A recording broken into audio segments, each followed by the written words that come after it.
I spent 35 years believing that raising your children with love and sacrifice would earn you dignity in your later years. What a crushing reality check that turned out to be. The evening my eldest daughter, Jenny, made me sit alone at the kids' table during my own 68th birthday celebration while she entertained her friends in my dining room was the moment I realized that respect isn't inherited, it's demanded. But what she never expected was that this supposedly grieving widower had been quietly documenting every slight, every manipulation, every attempt to push me toward the grave alongside my late wife, Margaret. The leather briefcase sitting in my home office contained documents that would shatter her assumptions about my intentions, my mental state, and most importantly, my will.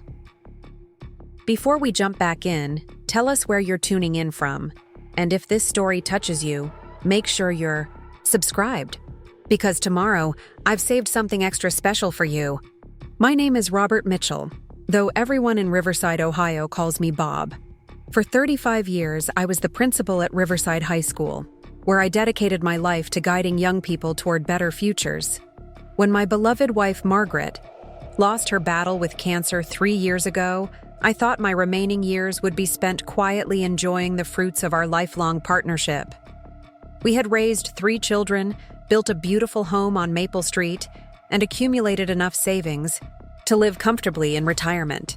Margaret and I had always been proud of our children, each unique in their own way. Jenny, our eldest at 42, had seemed to inherit my drive and Margaret's social grace. She'd built a successful career in marketing and married Kevin Walsh, a real estate developer who shared her taste for the finer things in life. Tommy, our middle child at 39, followed a different path as a firefighter, choosing service over salary, something I deeply respected. Lisa, our youngest at 36, worked as a nurse at Riverside General while raising her 8-year-old son Marcus alone after her divorce. The first signs that something had shifted in our family dynamic appeared about 6 months after Margaret's funeral. Jenny began making comments about the size of our house, how it must be lonely rattling around in all those empty rooms. At first, I appreciated what seemed like genuine concern for my well-being.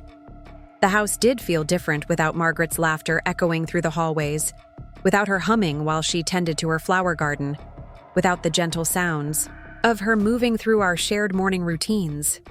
Jenny's visits became more frequent, but they carried an undertone I hadn't initially recognized. She would walk through the rooms with a critical eye, commenting on repairs that needed attention, suggesting that the maintenance must be overwhelming for someone my age. When I mentioned that I enjoyed the yard work and found the routine repairs therapeutic, she would exchange glances with Kevin that I was beginning to understand weren't filled with admiration for my independence. The turning point came when I started dating Carol Stevens, a retired librarian I met at the Riverside Community Center where I volunteer teaching GED classes to adults. Carol is 71, a year older than me, with silver hair that catches the light beautifully and a laugh that reminds me why companionship matters at any age. She had lost her husband 5 years earlier and understood the peculiar grief that comes with rebuilding a life after decades of marriage. Our relationship developed slowly, built on shared conversations about books, long walks along the Scioto River, and the comfortable silence that comes when 2 people have lived long enough to appreciate simple pleasures. Carol never tried to replace Margaret in my heart or my memories. Instead, she helped me discover that having room for new love doesn't diminish what came before. Jenny's reaction to Carol was swift and barely concealed. During our first dinner introduction at the Riverside Grill, Jenny peppered Carol with questions that seemed friendly on the surface but carried sharp edges underneath. She asked about Carol's financial situation, her health insurance, her family history, and her intentions regarding our relationship with a persistence that made Carol visibly uncomfortable. When Carol excused herself to the restroom, Jenny leaned across the table and whispered that she hoped I was being careful about women who might be interested in more than just companionship. The suggestion hung in the air like smoke from an extinguished candle, acrid and unwelcome. I had never known Jenny to be so cynical, so calculating in her assessment of human motivations. When Carol returned, the remainder of the dinner passed with stilted conversation and forced smiles. Later that evening, Carol gently suggested that perhaps Jenny needed more time to adjust to the idea of me dating. Her kindness in the face of Jenny's rudeness only highlighted the contrast between the woman I was growing to love and the daughter I was struggling to recognize. Over the following months, Jenny's campaign against Carol became more sophisticated. She would call during our planned activities, claiming urgent need to discuss household maintenance or family matters. She began arriving unannounced on weekends, when she knew Carol might be visiting, creating awkward situations that forced explanations and apologies. Most manipulative of all, she started bringing up Margaret's memory whenever Carol was present, sharing intimate details of our marriage, and referencing inside jokes that excluded Carol from the conversation. The financial pressure began subtly. Jenny would mention Kevin's latest real estate ventures, always painting them as tremendous opportunities that required just a bit more capital to reach their full potential. She spoke enviously of friends whose parents had helped them achieve financial security through family loans or early inheritance distributions. During one particularly memorable conversation, she suggested that sitting on assets while your children struggled with mortgages and expenses was somewhat selfish, especially when those assets would eventually pass to them anyway. I listened to these hints with growing understanding of what was really happening. Jenny wasn't concerned about my happiness or well-being. She was conducting an assessment of my resources and my vulnerability, calculating how quickly she could gain access to what Margaret and I had spent decades accumulating. The realization was devastating, not because of the money involved, but because it meant the daughter I had raised, the child I had nurtured through scraped knees and teenage heartbreak, had developed into someone who viewed me primarily as a financial opportunity. The situation escalated when Jenny began making appointments on my behalf without my knowledge or consent. I would receive calls from insurance agents, financial planners, and estate attorneys, all claiming that my daughter had scheduled consultations to review my coverage and planning. When I canceled these appointments and confronted Jenny, she would express hurt surprise, claiming she was only trying to help me organize my affairs while I was still capable of making informed decisions. That phrase, "while I was still capable," appeared more frequently in our conversations. Jenny would reference articles she had read about cognitive decline in men my age, statistics about the importance of early planning for incapacity, and stories about families who had waited too long to address these issues. She spoke about these topics with the concerned tone of a dutiful daughter, but I began to recognize the underlying message. Preparing and narrating this story took us a lot of time, so if you are enjoying it, subscribe to our channel. It means a lot to us. Now back to the story. She was preparing the ground for a narrative about my declining abilities, creating a foundation for future arguments about my competence to manage my own affairs. Tommy and Lisa seemed oblivious to these undercurrents during family gatherings. Tommy would arrive directly from the fire station, still carrying the straightforward energy of someone whose job involves clear problems with concrete solutions. He would update us on his latest calls, share stories about his crew, and express genuine interest in my volunteer work and relationship with Carol. Lisa would bring Marcus and fill us in on her nursing shifts, her son's school activities, and her ongoing efforts to balance single parenthood with career demands. Neither seemed to notice Jenny's calculating attention to details about my health, my finances, or my daily routines. The birthday dinner was planned as a family celebration at my house on Maple Street. Jenny had volunteered to coordinate the event, suggesting we invite a few family friends to make it special. I appreciated her initiative and looked forward to celebrating with people who mattered to me. Carol had offered to help with cooking and preparations, an offer that was politely, but firmly declined by Jenny, who insisted she wanted to handle everything herself. The day of my 68th birthday started beautifully. Carol stopped by in the morning with a homemade coffee cake and a first edition of a book by my favorite author, wrapped in paper she had decorated herself. We spent a quiet hour on the back porch, sharing coffee and watching the cardinals at Margaret's bird feeder. Carol had maintained the feeder since Margaret's death, understanding instinctively that some traditions needed to continue unchanged. Tommy called midday to wish me happy birthday and confirmed that he would arrive around 5 o'clock with Lisa and Marcus. He mentioned that Jenny had asked him to bring folding chairs from the fire station, suggesting we might need extra seating for the celebration. The detail struck me as odd since our dining room table easily accommodated 8 people, but I assumed Jenny had a larger gathering in mind than I had anticipated. By 4 o'clock, Jenny and Kevin had arrived with several cars worth of supplies, decorations, and what appeared to be enough food for a much larger party. Jenny moved through my house with proprietary efficiency, rearranging furniture, hanging streamers, and setting up serving stations in the kitchen and living room. When I asked about the guest list, she waved vaguely and mentioned that a few additional people might stop by to wish me well. The additional people turned out to be Kevin's business associates and several couples from Jenny's social circle, none of whom I knew well. By 6 o'clock, my house was filled with strangers making polite conversation about real estate markets, vacation destinations, and restaurant recommendations. Tommy and Lisa had arrived and been immediately absorbed into serving duties, helping.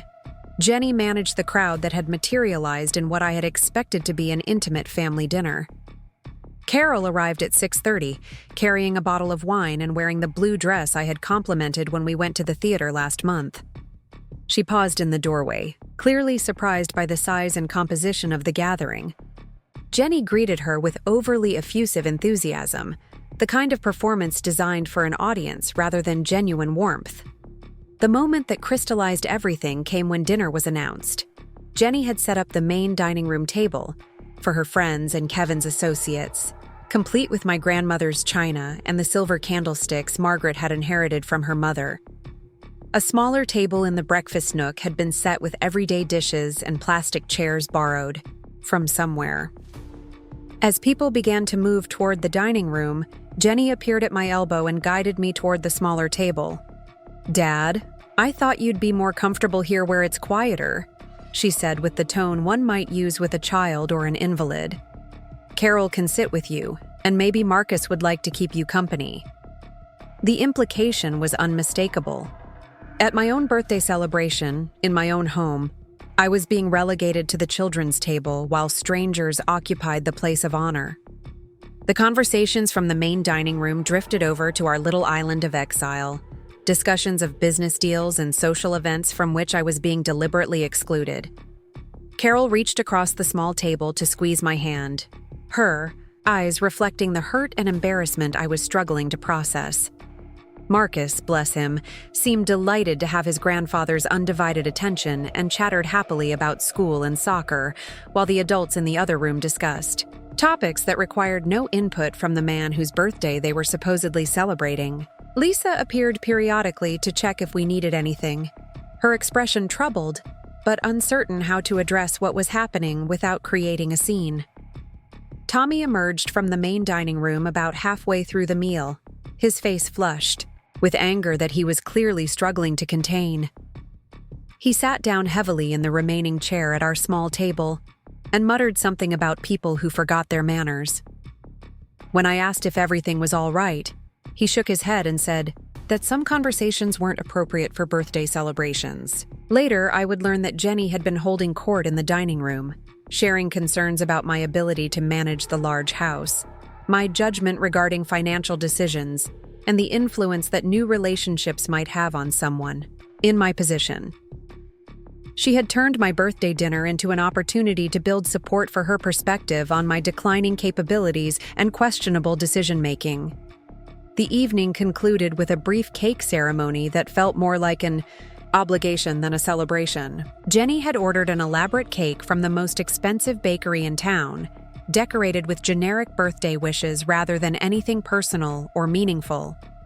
The assembled guests sang happy birthday with the enthusiasm of people fulfilling a social requirement, and I made a wish that I hoped would come true sooner rather than later. As people began to leave, Jenny supervised the cleanup with military precision, directing Kevin and the others in clearing dishes and restoring the house to order. She had anticipated my gratitude for her efforts, but when I attempted to discuss how the evening had unfolded, she became defensive and hurt. She couldn't understand why I seemed ungrateful for all the work she had put into making my birthday special. When I mentioned feeling excluded from my own celebration, she suggested that I might be misremembering events or allowing my emotions to cloud my perception of what had been a lovely evening. That night, after everyone had gone home and Carol had quietly departed with a promise to call the next day, I sat in Margaret's chair in our bedroom and tried to understand what had happened to my family. The daughter who had once brought me drawings from school and insisted on helping with household projects had somehow transformed into someone who viewed me as an impediment to her own agenda. The birthday celebration had been a performance designed to demonstrate my diminished status within my own family, a public humiliation disguised as filial devotion. But Jenny had made a critical miscalculation. She had assumed that her father, the former high school principal who had dealt with manipulative teenagers and entitled parents for 35 years, wouldn't recognize her strategy or respond effectively to her campaign. She had forgotten that educators learn to document everything, to build cases carefully, and to present evidence systematically when confrontation becomes unavoidable. The leather briefcase in my home office contained 3 months' worth of documentation. Recorded phone conversations where legally permissible, copies of emails and text messages, photographs of Jenny going through my personal papers during visits, and detailed notes about every suggestion she had made regarding my finances, my health, and my competence. I had also been quietly consulting with professionals, not the ones Jenny had arranged, but experts I had chosen independently to assess my situation and my options. Margaret Foster at Foster & Associates had been my family's attorney for 15 years. She had handled Margaret's will, our estate planning, and various real estate transactions over the years. More importantly, she knew our family dynamics and could provide objective perspective on the changes I was observing. During our consultation the week before my birthday, Margaret had listened carefully to my concerns and provided clear guidance about my legal position and my options for protecting myself. Dr. Harrison, my longtime physician, had provided comprehensive evaluations of my physical and cognitive health at my request. The results, which I had not shared with Jenny despite her repeated inquiries, showed that I was in excellent health for my age, with no signs of cognitive decline or impairment. Dr. Harrison had also documented the stress I was experiencing due to family pressure and had recommended strategies for managing the situation. Most importantly, I had been working with Margaret Foster to update my will and estate planning in ways that would reflect my current understanding of my children's characters and priorities. The changes I was contemplating would come as a shock to Jenny, who had clearly been making assumptions about her inheritance based on outdated documents and wishful thinking. The morning after my birthday, I called Margaret Foster and scheduled an appointment for the following week.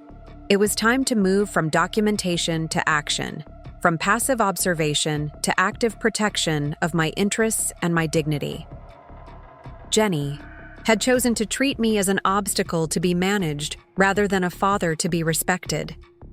She was about to discover that obstacles can be far more formidable than she had anticipated.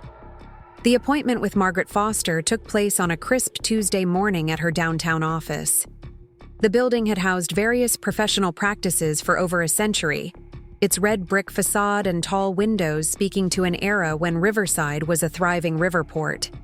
Margaret's office occupied the second floor, reached by a creaking staircase that had probably witnessed thousands of family disputes, business negotiations, and legal consultations over the decades. Margaret Foster was 58 years old, with the bearing of someone who had spent her career navigating delicate family situations. Her gray hair was pulled back in a practical style, and her suit was professional without being intimidating. She had handled my family's legal affairs with discretion and competence for 15 years, and I trusted her judgment implicitly. The conversation began with pleasantries about Carol, whom Margaret had met at several community events, and updates about her own children, who were now adults pursuing their own careers. But Margaret's expression grew serious when I opened the leather briefcase and began spreading documents across her conference table. The evidence I had compiled painted a disturbing picture of systematic manipulation. Phone records showed that Jenny had been calling my doctor's offices, my bank, and my insurance company, attempting to gather information about my health and finances. Email printouts revealed conversations between Jenny and Kevin discussing my situation and their growing impatience with my independence. Most damaging were the photographs I had taken of Jenny going through my personal papers during what she claimed were casual visits. Margaret examined each piece of evidence methodically, occasionally asking clarifying questions or requesting additional context. When I described the birthday dinner incident, her jaw tightened noticeably. She had attended enough family celebrations over the years to understand the significance of what had transpired in my own dining room. After reviewing everything, Margaret leaned back in her chair and delivered her assessment with characteristic directness. Jenny's behavior constituted a clear pattern of financial elder abuse, regardless of whether she had actually gained access to any assets. The attempts to isolate me from Carol, the unauthorized contact with my financial institutions, and the public humiliation at my birthday celebration all supported a case for protective legal action. More importantly, Margaret explained that my current will and estate planning documents contained vulnerabilities that Jenny could potentially exploit if something happened to my health or decision-making capacity. The documents had been drafted during a time when I trusted all my children equally and assumed they would work together cooperatively after my death. Recent events had demonstrated the naivety of those assumptions. Margaret recommended a comprehensive update of my estate planning that would protect my interests, while still providing for my children according to my current understanding of their characters and needs. She also suggested establishing clearer boundaries around my financial privacy and implementing safeguards that would prevent unauthorized access to my personal information. The new will we discussed would maintain provisions for all 3 children, but the distributions would reflect their demonstrated attitudes toward my autonomy and well-being. Tommy and Lisa, who had shown consistent respect for my independence and genuine concern for my happiness, would receive the bulk of my estate. Jenny's portion would be significantly reduced and placed in a trust with conditions designed to prevent her from using the inheritance to continue manipulative behavior toward other family members. Perhaps most importantly, Margaret suggested, updating my power of attorney documents to remove Jenny as the designated decision-maker in case of my incapacitation. The role would instead be shared between Tommy and Lisa, with specific instructions about consulting Carol in matters relating to my personal care and preferences. We spent over 2 hours reviewing options and implications. Margaret was careful to ensure that I understood the potential consequences of these changes, including the likelihood that Jenny would challenge any modifications in court. However, she assured me that the evidence I had compiled would support my mental competence and the reasonableness of my decisions. The meeting concluded with a timeline for implementing the changes. Margaret would draft the new documents over the following week, and we would schedule a signing ceremony that included witnesses and notarization to ensure the legal validity of my decisions. She also recommended that I inform Tommy and Lisa about the updates, both to prepare them for their new responsibilities and to ensure they understood the reasoning behind my choices. Driving home from Margaret's office, I felt a mixture of sadness and determination. The legal protections we had discussed were necessary, but they represented the end of certain illusions about family loyalty and unconditional love. Jenny had forced me to view our relationship through the cold lens of legal necessity rather than the warm glow of parental affection. That evening, Carol came over for dinner, bringing ingredients for Margaret's favorite pot roast recipe that she had somehow obtained from Lisa. We cooked together in comfortable synchronization, Carol handling the vegetables while I prepared the meat, both of us moving around the kitchen with the ease of people who had found rhythm in shared domestic activities. Over dinner, I shared the details of my meeting with Margaret Foster. Carol listened without interruption, occasionally nodding or reaching across the table to squeeze my hand when the discussion became particularly difficult. When I finished, she sat quietly for several minutes before responding. Her perspective was both compassionate and practical. She understood the pain of recognizing that a child had developed into someone whose motivations were primarily selfish, having experienced similar disappointment with her own nephew, who had attempted to manipulate her after her husband's death. But she also emphasized the importance of protecting myself and the other family members who had remained loyal and supportive. Carol's most valuable insight concerned the potential impact on Tommy and Lisa. She pointed out that allowing Jenny to continue her manipulative behavior would ultimately harm my other children, either by enabling her to gain unfair advantage over family resources or by forcing them to choose sides in conflicts they had done nothing to create. By taking decisive action, I would actually be protecting the family relationships that deserved preservation. We discussed the practical implications of the changes I was implementing. Carol would likely become a target of increased hostility from Jenny, who would correctly identify her as an influence encouraging my independence. We needed to prepare for escalated conflict and possibly public confrontation as Jenny realized that her strategy was failing. The following week brought the first indication that Jenny suspected something had changed. She called on Wednesday morning, ostensibly to thank me again for allowing her to organize the birthday celebration. However, the conversation quickly shifted to questions about my recent activities and whether I had been making any important decisions without consulting the family. I responded to her inquiries with pleasant but non-committal answers, sharing general information about my volunteer work and social activities without providing the detailed accounting she seemed to expect. When she asked specifically whether I had been meeting with any professionals or advisors, I confirmed that I regularly consulted with various experts as needed, just as I always had throughout my adult life. The call ended with Jenny expressing hope that I wasn't being influenced by people who might not have my best interests at heart. The thinly veiled reference to Carol was unmistakable, as was the implication that I lacked the judgment to recognize manipulation from others. The irony was apparently lost on her. Friday afternoon brought the document signing ceremony at Margaret Foster's office. Tommy and Lisa had both agreed to serve as witnesses, and I had provided them with general information about the estate planning updates without revealing specific details. Both expressed support for my decision to ensure my affairs were properly organized and up to date. The signing itself was straightforward, but the emotional weight was significant. As I affixed my signature to documents that would reshape my family's future, I thought about the years Margaret and I had spent building the life that was now being legally restructured. Every provision reflected lessons learned about human nature, family dynamics, and the importance of protecting what truly mattered. Tommy and Lisa signed as witnesses with appropriate solemnity, understanding that they were participating in something important, even if they didn't fully grasp the implications. Margaret Foster notarized each document with professional efficiency, creating the legal foundation for whatever confrontations lay ahead.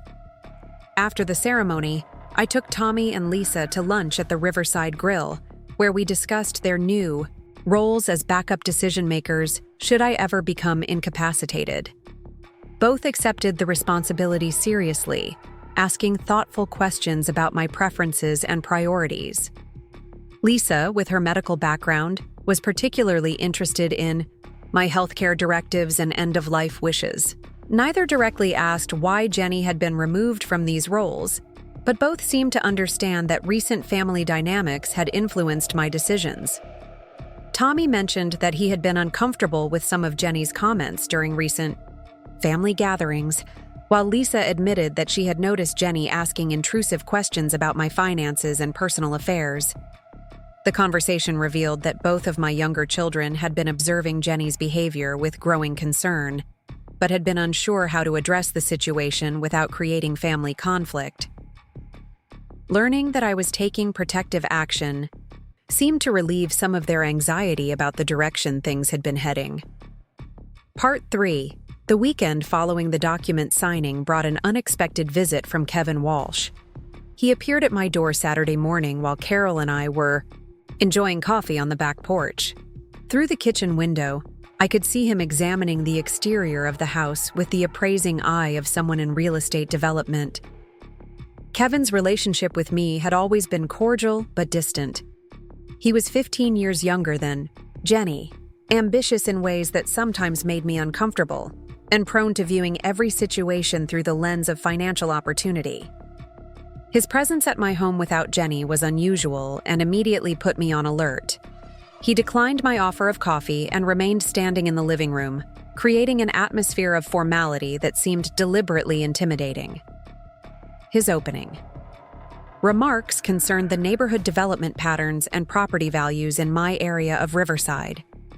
Kevin had apparently done considerable research into recent sales and market trends, information he shared with the enthusiasm of someone delivering good news. According to Kevin's analysis, my house had appreciated significantly beyond what I probably realized. The downtown revitalization project had made properties in my neighborhood particularly attractive to young professionals and empty nesters looking for historic charm with urban convenience. He estimated that I could sell for at least double what Margaret and I had originally paid, possibly more with the right marketing approach. The conversation continued with Kevin painting a picture of the opportunities this appreciation created. I could sell the house, move to something more manageable and less expensive, and have substantial liquid assets to enjoy during my retirement years. He spoke about senior living communities that offered maintenance-free lifestyles, built-in social activities, and healthcare services that would become increasingly valuable as I aged. Kevin's presentation was professionally polished and superficially compelling. He had prepared market comparisons, community brochures, and financial projections that demonstrated the wisdom of downsizing while the market remained strong. His enthusiasm seemed genuine, and his arguments contained enough logic to be persuasive to someone who hadn't been observing his wife's recent behavior. However, the underlying message was unmistakable. Kevin wanted me to sell my home and move to institutional housing, converting my primary asset to cash that would eventually become part of my children's inheritance. The timing of his visit, so soon after my birthday humiliation, suggested coordination between him and Jenny in pressuring me toward decisions that served their interest more than mine. I listened to Kevin's entire presentation without interruption, occasionally asking clarifying questions that seemed to encourage his enthusiasm. When he finished, I thanked him for the information and promised to consider his suggestions carefully. His expectation of immediate agreement was obvious, and my measured response clearly disappointed him. Kevin's departure was followed by a phone call from Jenny later that same day. She had apparently been briefed on her husband's visit and wanted to reinforce his arguments with additional emotional appeals. Jenny spoke about her concerns regarding my safety living alone in such a large house, the burden of maintenance and repairs as I got older, and the wisdom of making housing transitions while I was still healthy enough to manage the stress of moving. Her tone throughout the conversation was patronizing in ways that I was beginning to recognize as deliberate. Jenny had adopted the manner of speaking one might use with someone whose cognitive abilities were in question, combining exaggerated patience with simplified explanations of concepts I understood perfectly well. She seemed to be practicing for an audience, rehearsing arguments she planned to make in other contexts. The call ended with Jenny suggesting that we arrange a family meeting to discuss these housing and financial planning issues. She wanted to include Tommy and Lisa in the conversation, ostensibly to get their input and support for whatever decisions emerged. The proposal was presented as collaborative family problem-solving, but I recognized it as an attempt to create peer pressure for choices I had already rejected. Sunday brought a visit from Lisa, who arrived with Marcus for what appeared to be a casual grandmother-grandson afternoon. However, Lisa's demeanor suggested she had something specific on her mind. While Marcus played in the backyard with the dog, Lisa and I sat in the kitchen discussing her work at the hospital and Marcus's upcoming soccer season. Eventually, Lisa steered the conversation toward family dynamics and her growing concerns about the tension she was observing. She had apparently received calls from both Jenny and Kevin following their respective visits, each encouraging her to support their perspective on my housing situation. Lisa was clearly uncomfortable being recruited into family politics and was seeking guidance on how to navigate the competing pressures. Her questions revealed that Jenny had been portraying my resistance to downsizing as evidence of declining judgment and possible cognitive issues. According to Jenny's narrative, my attachment to the family home had become unreasonable and potentially dangerous, requiring intervention from caring children who could see the situation more objectively. Lisa's medical training gave her a different perspective on these claims. She had observed me carefully during recent family gatherings and had seen no evidence of cognitive decline or impaired decision-making. If anything, she thought I seemed more engaged and happier since beginning my relationship with Carol, an observation that contradicted Jenny's narrative about my deteriorating condition. The conversation became a turning point in Lisa's understanding of the family dynamics. As we discussed specific incidents and behaviors, she began to recognize the pattern of manipulation that had been developing over recent months. Lisa was particularly troubled by the realization that Jenny had been sharing distorted information about my mental state with other family members, potentially damaging my reputation and relationships. By the time Lisa and Marcus left that afternoon, she had committed to supporting my autonomy and independence rather than Jenny's intervention campaign. She promised to be honest about her observations of my capabilities if anyone asked, and she agreed to resist pressure to participate in any coordinated efforts to override my decision-making. Monday morning brought a call from Tommy, who had apparently also been contacted by Jenny and Kevin over the weekend. Unlike Lisa, Tommy's response to their recruitment efforts had been more direct and less diplomatic. He had told Jenny bluntly that he saw no evidence I needed assistance managing my affairs, and that he thought her concerns were premature and potentially self-serving. Tommy's straightforward personality had always made him impatient with manipulation and game playing. His work as a firefighter dealt with clear emergencies that required immediate, honest responses, and he had little tolerance for the subtle psychological pressure tactics that Jenny favored. His support was unequivocal and reassuring. The conversation with Tommy also revealed additional information about Jenny and Kevin's financial situation. Through connections in the local business community, Tommy had learned that Kevin's real estate development company was experiencing significant difficulties. Several projects had encountered cost overruns and regulatory delays, leaving Kevin with substantial debt and cash flow problems. This information provided crucial context for understanding the intensity of Jenny and Kevin's recent pressure campaign. Their interest in my housing decisions and financial planning wasn't primarily motivated by concern for my well-being, but by their own desperate need for capital to address Kevin's business problems. The inheritance they were expecting to receive eventually had become money they needed immediately. Tuesday brought the family meeting that Jenny had requested, scheduled for dinner at her house in the Willowbrook Estate subdivision. The setting was clearly chosen to demonstrate the lifestyle that successful financial planning could provide, with Jenny and Kevin's impressive home serving as a backdrop for discussions about my more modest circumstances. The evening began with cocktails in their professionally decorated living room, followed by dinner served on expensive china in their formal dining room. Jenny had prepared my favorite meal, pot roast with all the traditional accompaniments, though it didn't compare favorably to the version Carol and I had made using Margaret's recipe the previous week. The substantive conversation began after dessert, when Jenny formally presented the housing transition proposal that Kevin had outlined during his visit. She had prepared a folder of materials including market analyses, senior community brochures, and financial projections that supported their recommendations for downsizing. Jenny's presentation was more sophisticated than Kevin's, incorporating emotional appeals alongside the financial arguments. She spoke about her worry regarding my safety and isolation, her concern about the burden of maintaining such a large property, and her desire to see me enjoying the social opportunities that senior living communities could provide.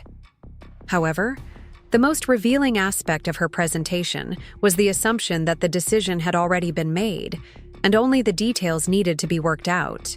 Jenny had prepared timelines for listing the house, schedules for visiting retirement communities, and preliminary budgets for the transition.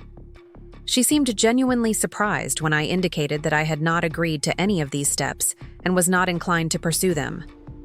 The reaction to my resistance was swift and telling. Jenny's carefully maintained composure cracked, revealing frustration and anger that had been simmering beneath the surface of her concern. She accused me of being stubborn and unrealistic, of putting my own preferences ahead of practical considerations, and of ignoring the input of family members who had my best interests at heart. Kevin joined the attack with arguments about fiduciary responsibility and long-term planning. He suggested that holding on to the house was economically irrational and potentially harmful to my children's financial security. The mask of helpful concern had fallen away completely, revealing the self-interested motivations that had been driving their campaign. Tommy and Lisa, who had remained largely silent during the presentation, both spoke up in support of my right to make my own housing decisions.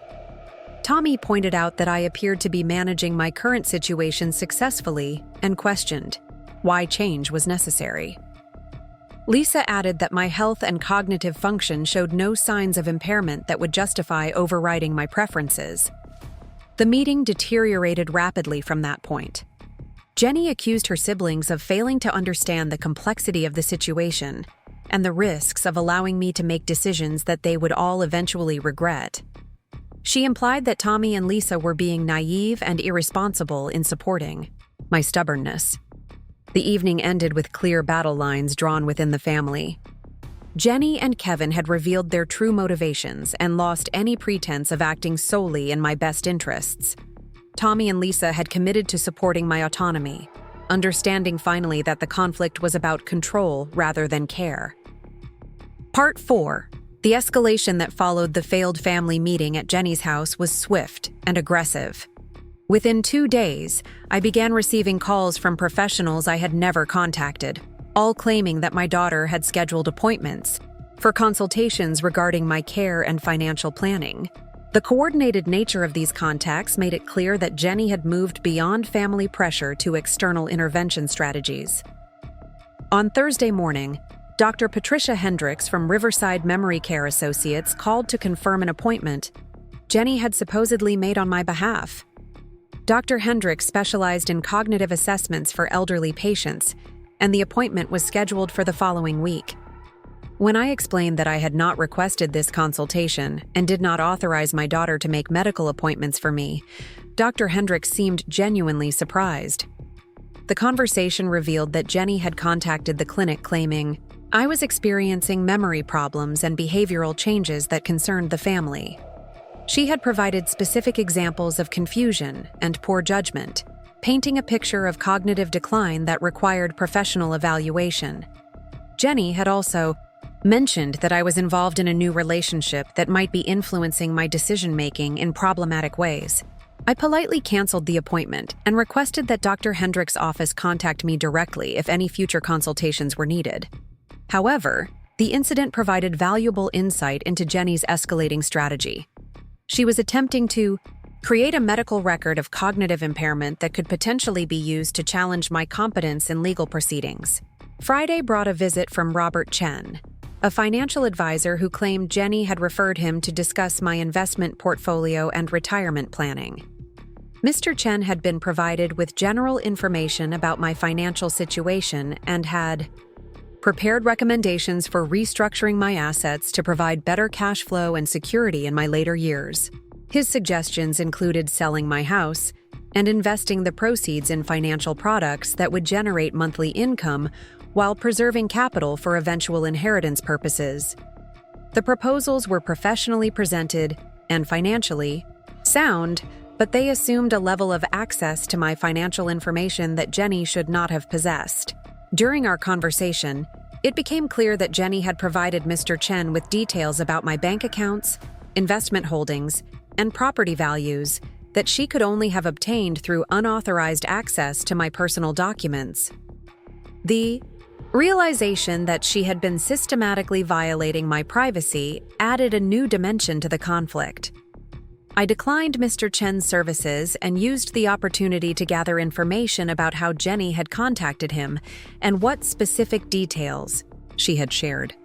The financial advisor was cooperative, apparently unaware that he had been drawn into a family dispute rather than a legitimate consultation process. The weekend brought the most disturbing development yet. Carol called Saturday morning to inform me that she had received a visit from Adult Protective Services, responding to a complaint about my welfare and living conditions.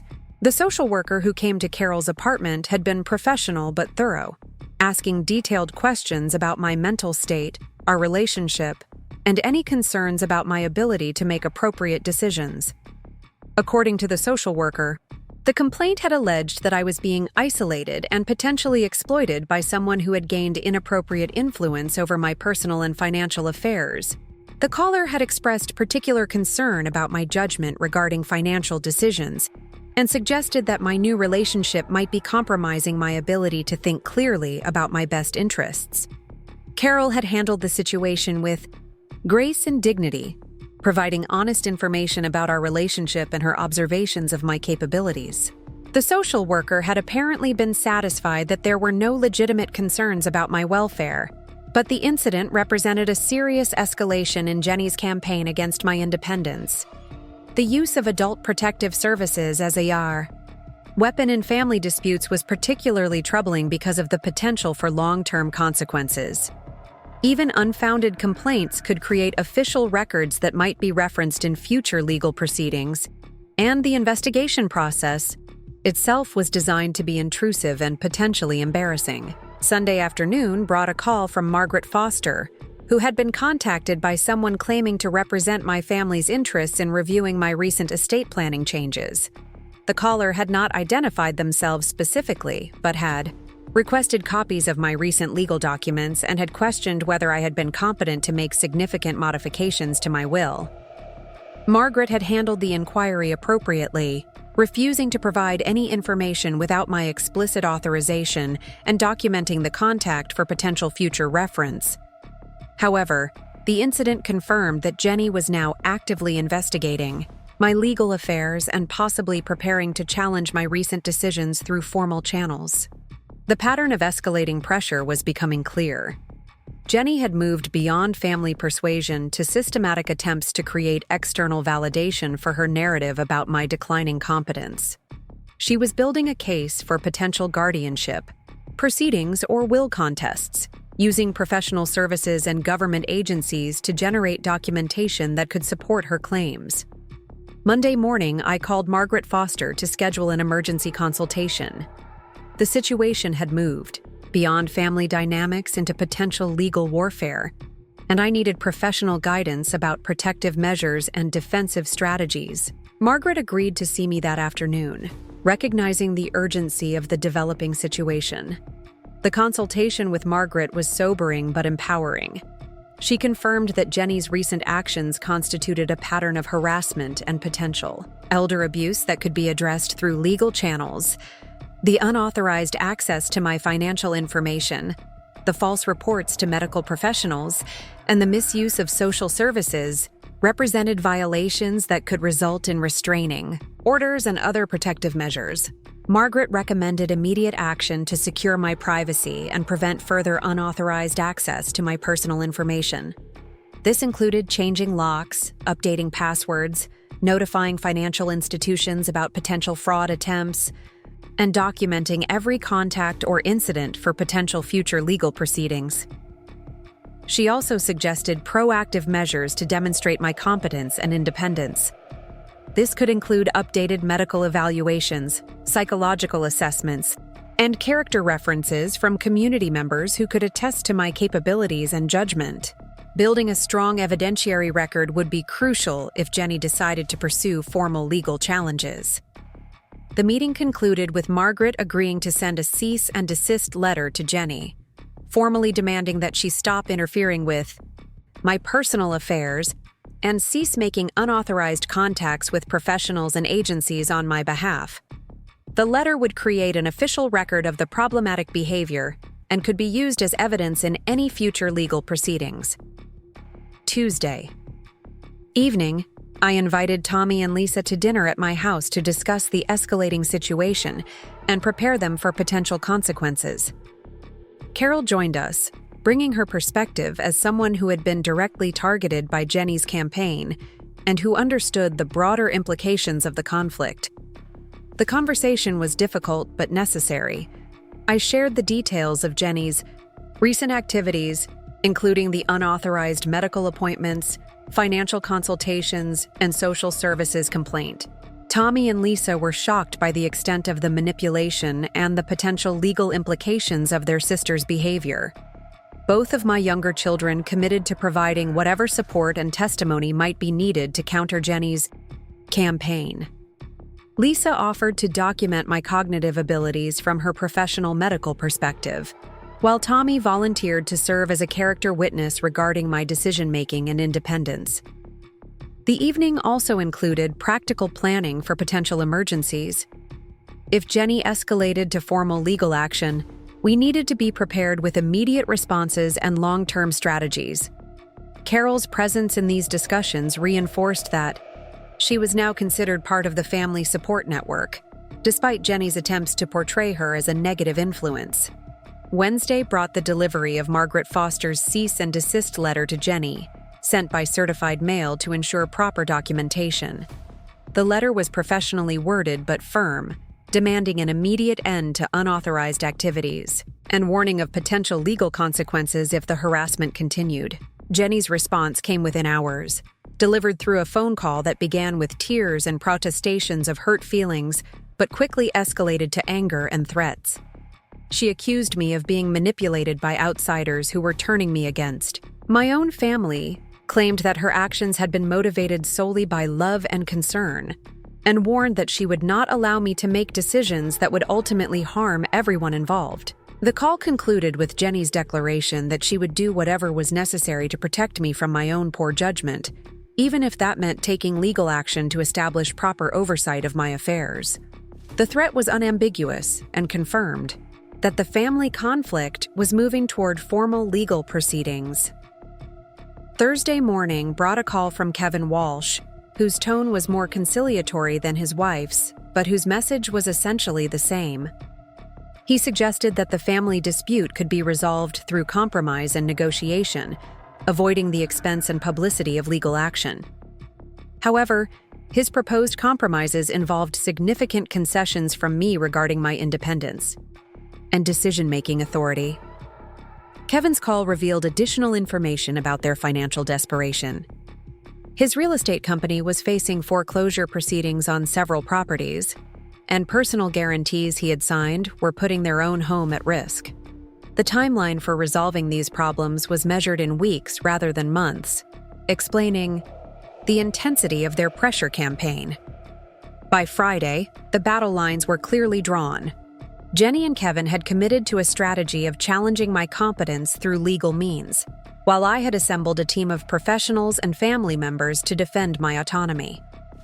The conflict that had begun with subtle manipulation at family gatherings had evolved into a formal legal dispute with significant consequences for everyone involved.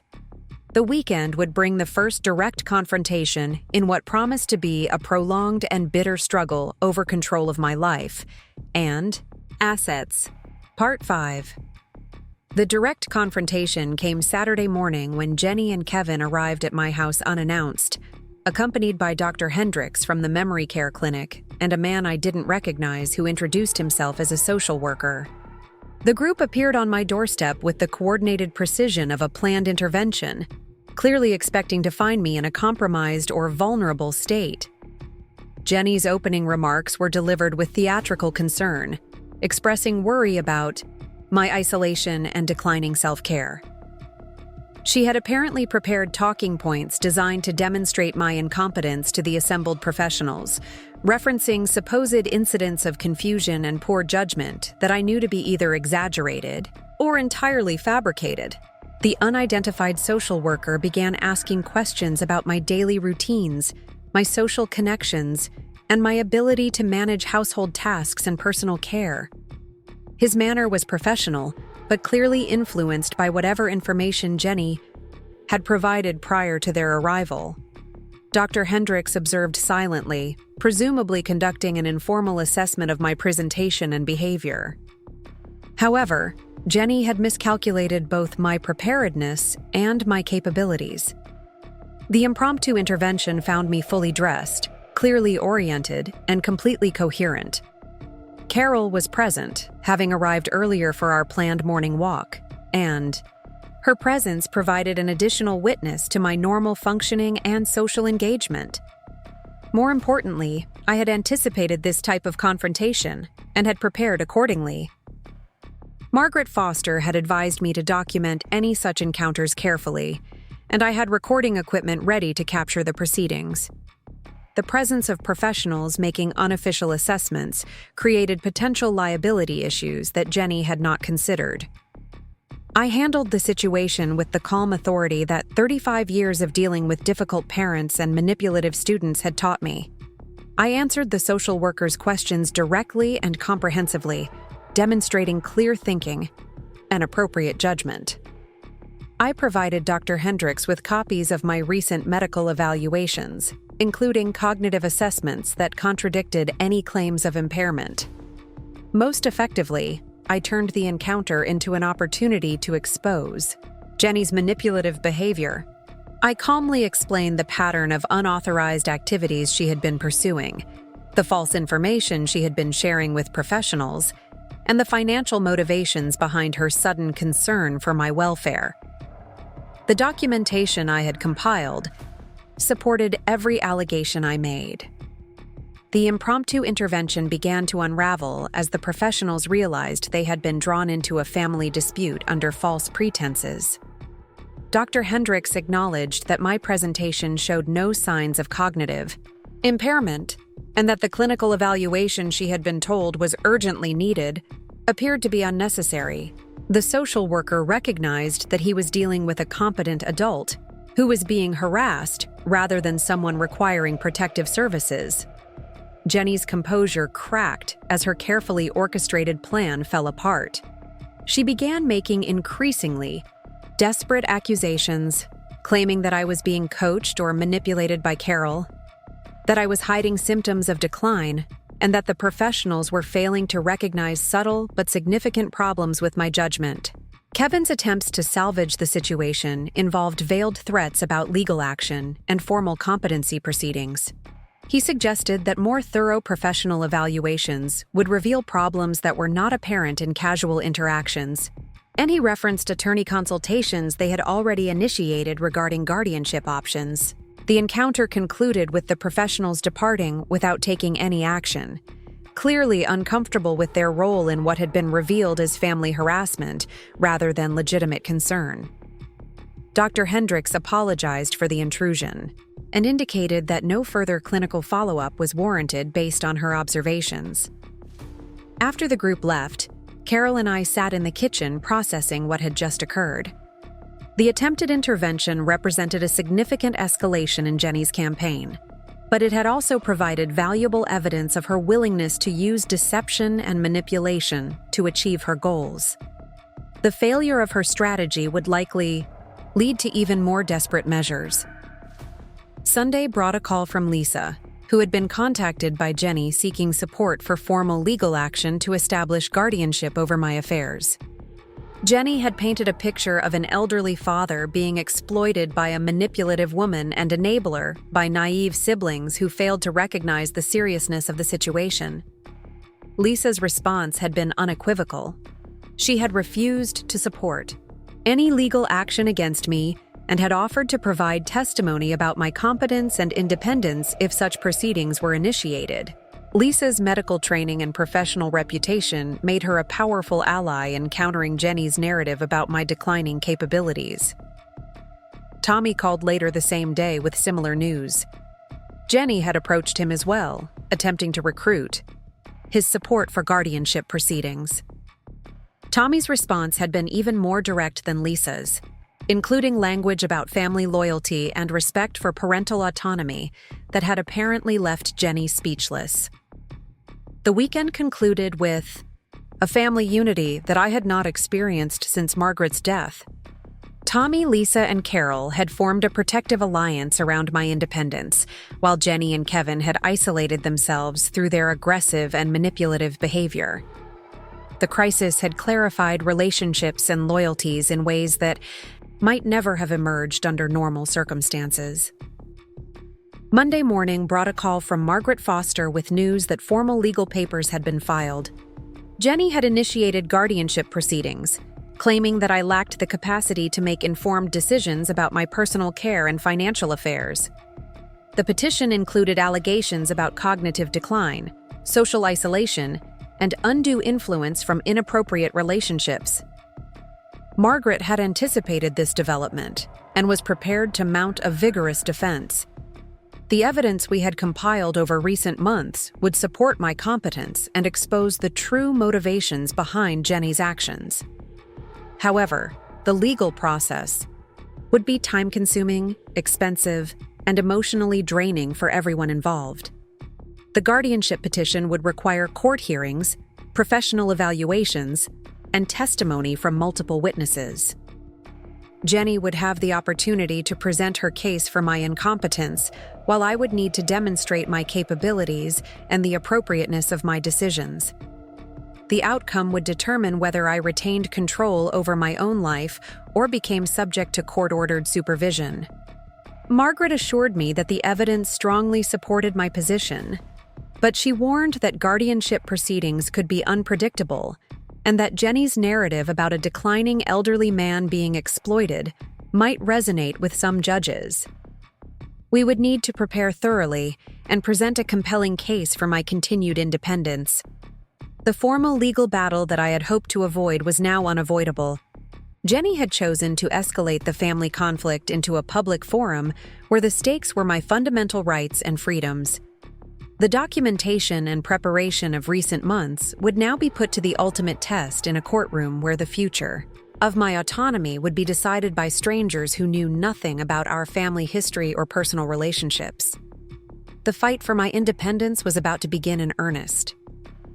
The guardianship hearing was scheduled for 3 weeks away, giving us time to prepare, but also allowing the stress of impending legal battle to permeate every aspect of daily life.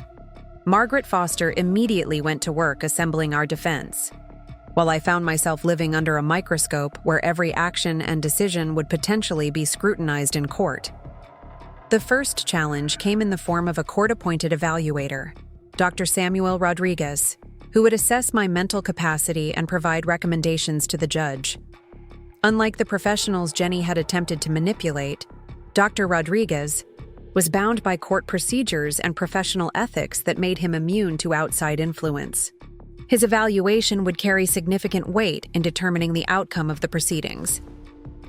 Dr. Rodriguez scheduled a comprehensive assessment that would take place over 2 days at his downtown office. The evaluation would include cognitive testing, psychological assessments, interviews about my daily functioning, and reviews of my medical records and recent decision-making patterns. Margaret Foster prepared me thoroughly for what to expect, emphasizing the importance of being honest and detailed in my responses. The first day of evaluation went smoothly. Dr. Rodriguez was a soft-spoken man in his 50s with the patient, demeanor of someone who had conducted thousands of such assessments.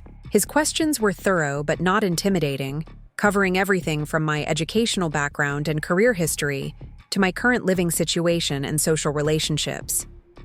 The cognitive testing revealed what I already knew but needed documented, officially. My memory, reasoning ability, and problem-solving skills were all within normal ranges for my age, with some areas showing above-average performance. Dr. Rodriguez seemed particularly impressed with my ability to discuss complex financial concepts and my detailed knowledge of my own assets and obligations. During the interview portion, I was able to present a clear narrative about the recent family conflicts and my reasons for the decisions Jenny was challenging. Dr. Rodriguez listened without visible judgment as I described the pattern of manipulation, the birthday dinner incident, and the escalating pressure campaign that had led to legal action.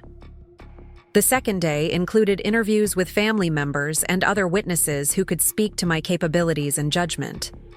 Carol, Tommy, and Lisa all provided testimony about their observations of my functioning and their perspectives on the family dynamics. Each painted a consistent picture of a competent, independent person who was being harassed rather than helped by Jenny's interventions.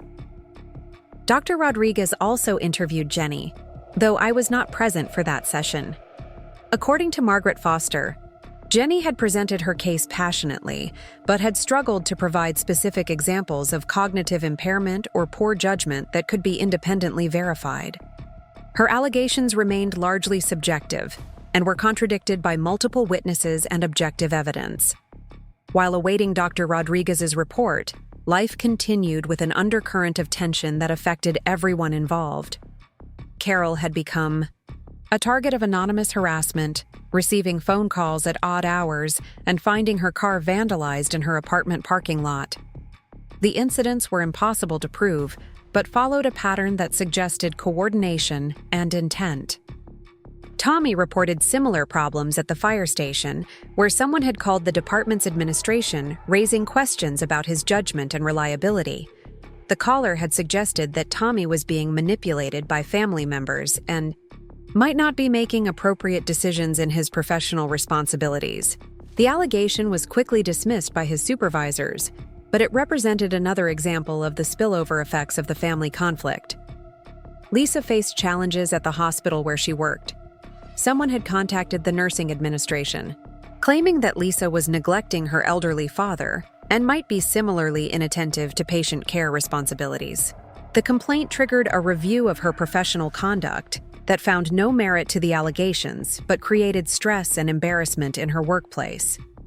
The pattern of attacks on my supporters was clearly designed to isolate me and undermine the credibility of witnesses who contradicted Jenny's narrative. The tactics were sophisticated and legally questionable, suggesting that Jenny and Kevin had received professional advice about how to wage psychological warfare within the bounds of civil proceedings. Margaret Foster documented each incident carefully, building a case for harassment that could potentially result in restraining orders and sanctions against Jenny. However, the anonymous nature of most contacts made direct attribution difficult, and the legal system moved slowly in addressing such tactical behaviors. The court-appointed evaluation report arrived 2 weeks before the hearing, and its contents exceeded our most optimistic expectations. Dr. Rodriguez had found no evidence of cognitive impairment, mental illness, or decision-making incapacity. His report specifically noted that my recent choices regarding housing, relationships, and financial planning were all within normal parameters for someone in my situation. More significantly, Dr. Rodriguez had identified concerning patterns in the family dynamics that suggested the guardianship petition might be motivated by factors other than genuine concern for my welfare. He recommended that the court consider whether the petitioner's own interests were influencing her assessment of my capabilities. Jenny's response to the evaluation report was swift and desperate. Through her attorney, she challenged Dr. Rodriguez's credentials and methodology, suggesting that a single evaluation could not capture the subtle but progressive decline she claimed to observe.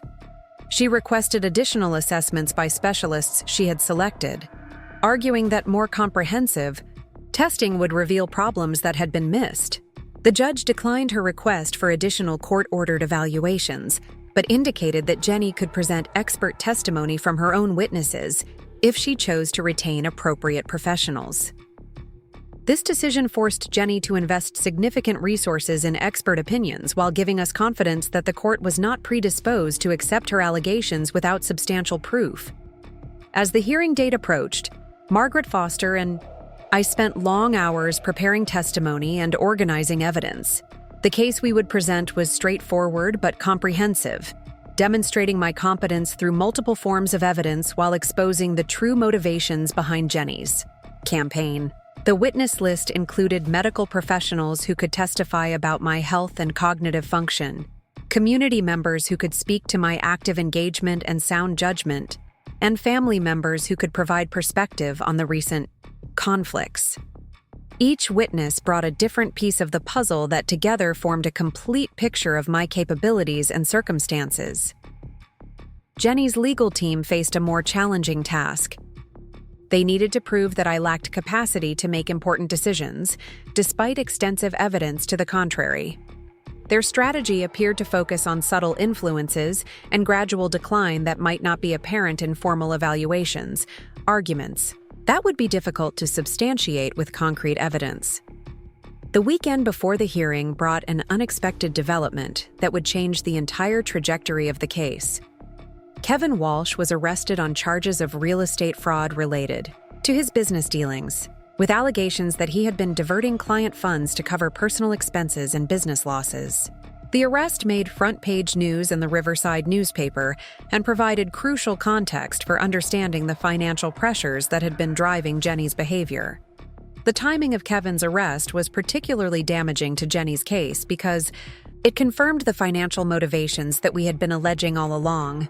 The couple's desperate need for money to address Kevin's legal problems provided a clear alternative explanation for their sudden concern about my competence and their interest in gaining control over my assets. Margaret Foster immediately filed a motion to introduce evidence about Kevin's arrest and its relationship to the timing of the guardianship petition. The financial fraud charges supported our argument that Jenny's actions were motivated by self-interest rather than genuine concern for my welfare. Jenny's attorney opposed the motion, arguing that Kevin's legal problems were irrelevant to questions about my mental capacity. However, the judge ruled that evidence about the petitioner's motivations was admissible and could be considered in evaluating the credibility of her claims about my incompetence. The arrest also had immediate practical effects on Jenny's ability to pursue the legal case. Kevin's legal fees would drain resources they had hoped to preserve for the guardianship proceeding, and his criminal charges would likely require his full attention and cooperation with law enforcement investigators. More importantly, the arrest revealed the extent of the couple's financial desperation and the timeline of their problems. Court documents showed that Kevin had been struggling with business losses for over a year, coinciding exactly with the period when Jenny had begun pressuring me about housing and financial decisions. Part 7. The morning of the guardianship hearing arrived with an unseasonable chill that seemed appropriate for the formal confrontation that would determine my future autonomy. Margaret Foster and I arrived at the courthouse early, using the time to review key points and prepare for what promised to be an emotionally difficult day.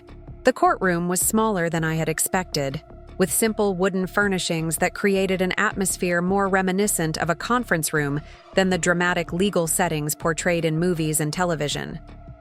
Judge Patricia Williams presided. A woman in her early 60s whose reputation for fairness and thorough analysis had been reassuring throughout our preparation process. Jenny and her attorney occupied the petitioner's table, while Kevin's absence due to his recent arrest was immediately noticeable. Jenny appeared nervous but determined, dressed conservatively and maintaining the concerned demeanor she had cultivated throughout the proceeding. Her attorney, Michael Bradford, was a specialist in elder law with experience in guardianship cases. The gallery contained a mixture of family members and supporters. Tommy and Lisa sat directly behind our table, while Carol occupied a seat in the second row where she could provide moral support without drawing undue attention to our relationship. Several community members who had agreed to serve as character witnesses were also present, including colleagues from my former school and fellow volunteers from the community center. Judge Williams opened the proceeding with standard explanations about the purpose and procedures of guardianship hearings. She emphasized that the burden of proof rested with the petitioner to demonstrate by clear and convincing evidence that I lacked the capacity to make informed decisions about my personal care and financial affairs. Jenny's attorney presented their case first, beginning with general arguments about the vulnerability of elderly individuals to exploitation and the importance of family intervention when judgment becomes impaired. He painted a picture of gradual decline that might not be apparent to casual observers, but required the attention of caring family members who were familiar with historical patterns of behavior. The specific allegations focused on what Bradford characterized as a pattern of poor decision-making that had emerged over the past year. He cited my resistance to practical suggestions about housing, my involvement in a new romantic relationship that might be influencing my judgment, and my recent changes to estate planning documents as evidence of impaired reasoning ability. Bradford's presentation was professionally delivered, but notably lacking in concrete evidence. Most of his arguments relied on subjective interpretations of normal behavior, presenting my independence and autonomy as symptoms of decline rather than signs of continued competence. The circular logic was apparent, but delivered with legal sophistication that might influence listeners unfamiliar with the actual facts.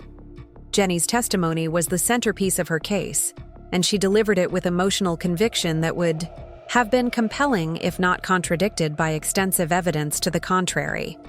She spoke about her concern for my safety and well-being, her observations of confusion and memory problems, and her fear that I was being taken advantage of by people who might not have my best interests at heart.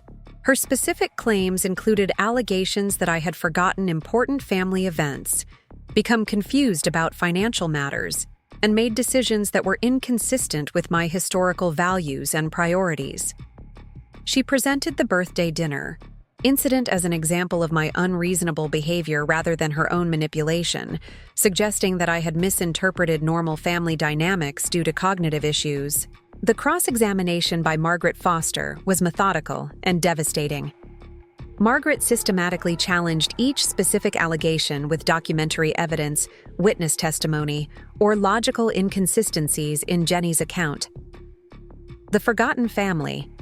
Events were revealed to be scheduling conflicts or miscommunications.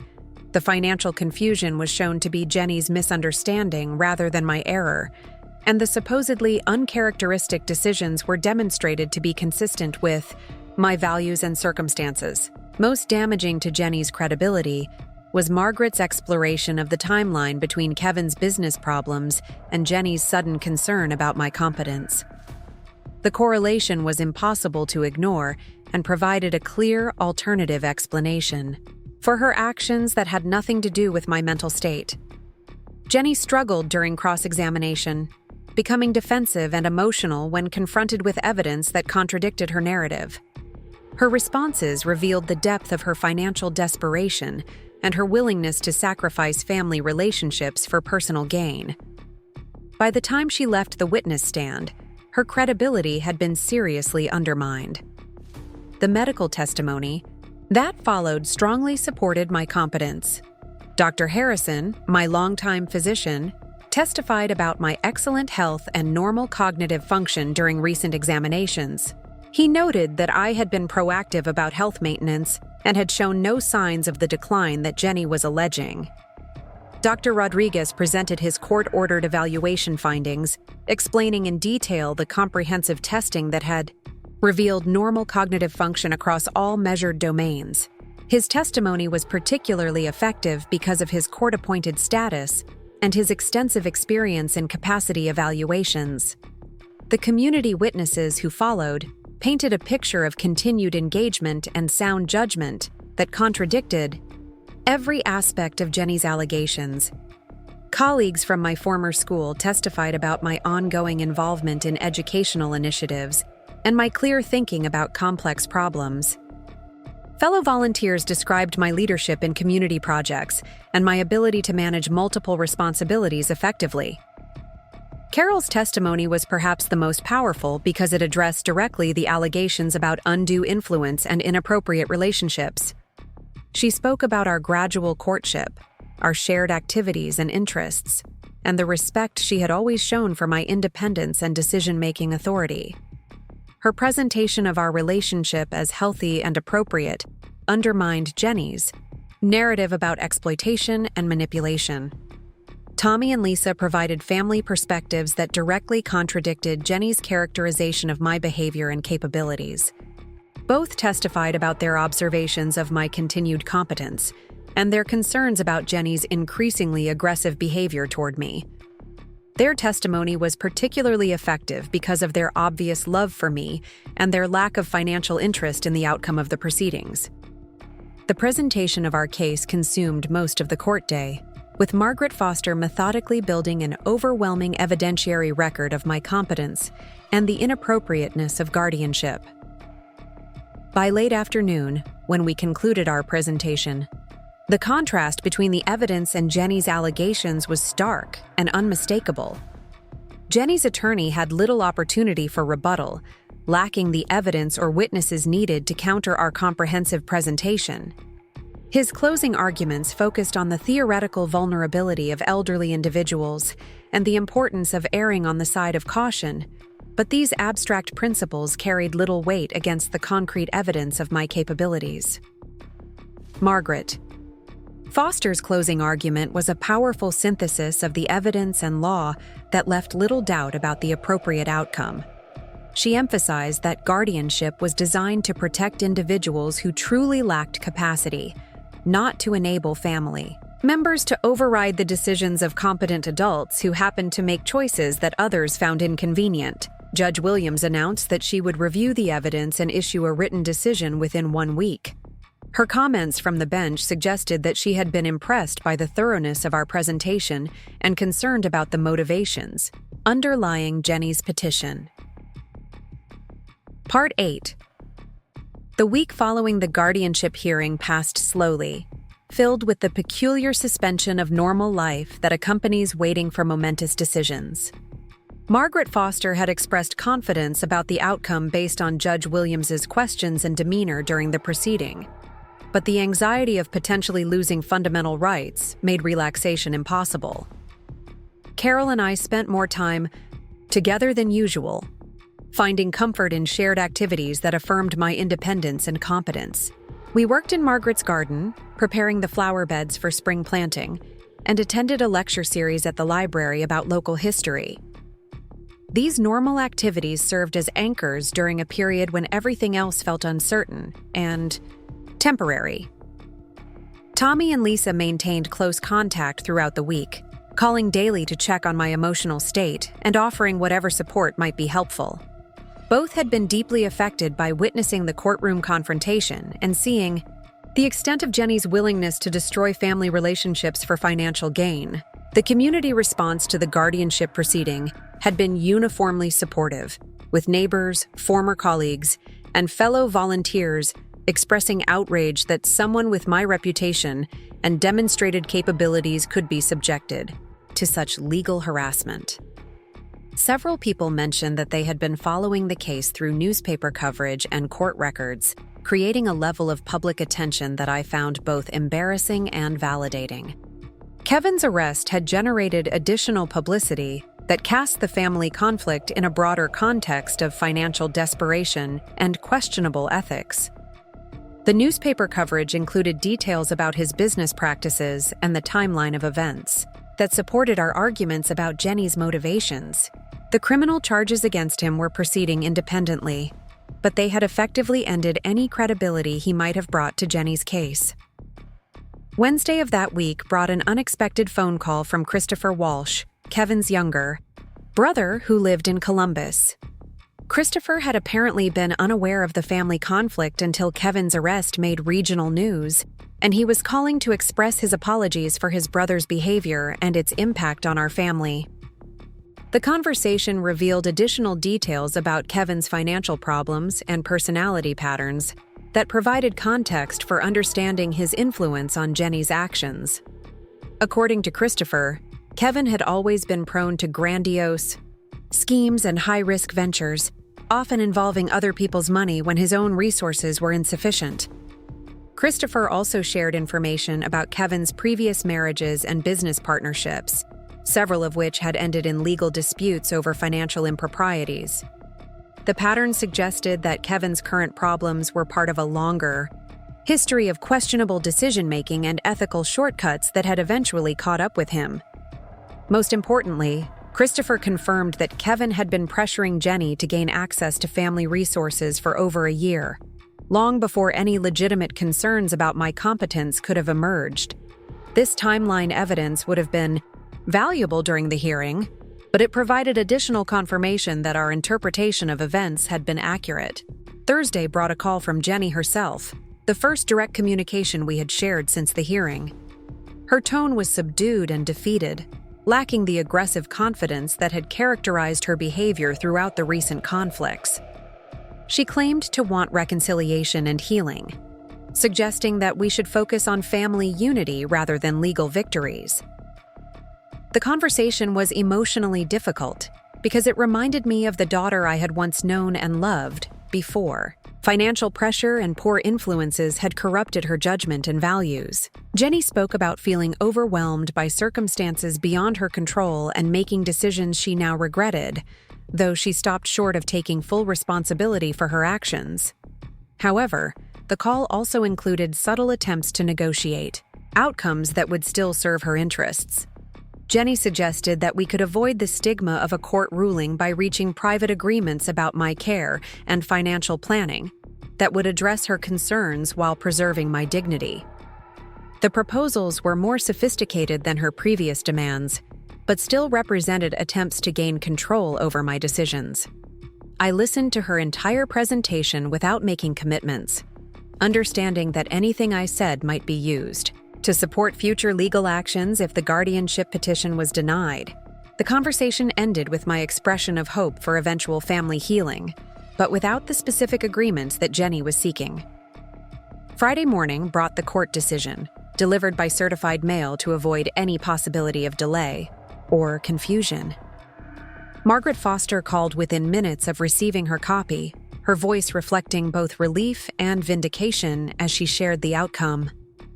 Judge Williams had issued a comprehensive ruling that not only denied Jenny's guardianship petition, but included strong language about the inappropriate nature of the proceeding and the concerning motivations that had prompted it. The decision praised the thoroughness of my preparation and the strength of evidence supporting my continued competence. More significantly, the ruling included findings about Jenny's credibility and conduct that would make any future legal challenges extremely difficult. Judge Williams had concluded that the petition was motivated primarily by financial self-interest rather than genuine concern for my welfare, and she had noted the correlation between Kevin's business problems and the timing of Jenny's actions. The decision also addressed the harassment and manipulation tactics that had been employed throughout the conflict, warning that such behavior toward elderly family members could result in restraining orders and other legal sanctions if it continued. Judge Williams had clearly understood the broader pattern of abuse that the guardianship petition represented.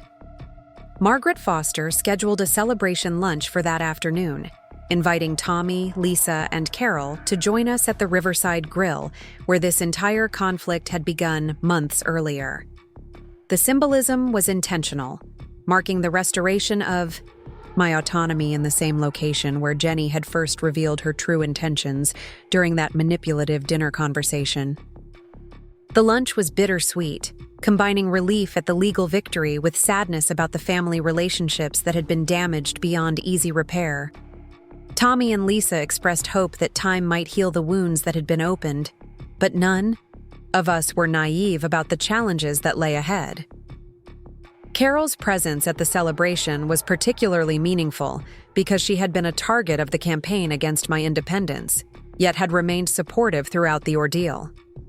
Her grace under pressure and unwavering belief in my competence had provided emotional stability during the most difficult periods of the legal process.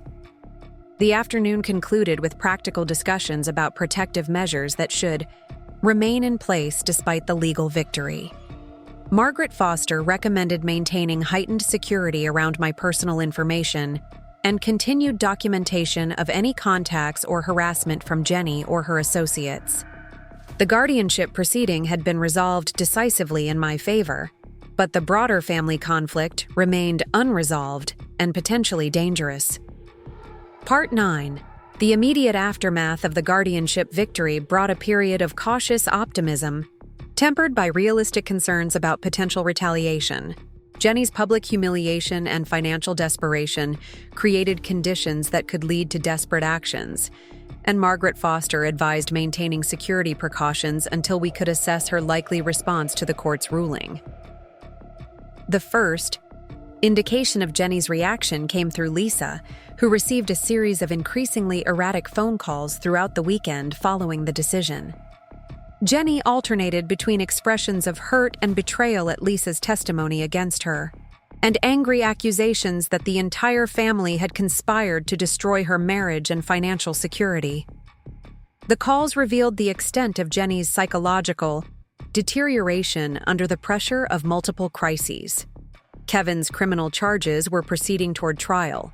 Their house was in foreclosure proceedings, and her own reputation in the community had been severely damaged by the failed guardianship case. She spoke about feeling abandoned by everyone she had counted on for support. Lisa handled these conversations with professional composure, offering emotional support while refusing to accept responsibility for the consequences of Jenny's own actions.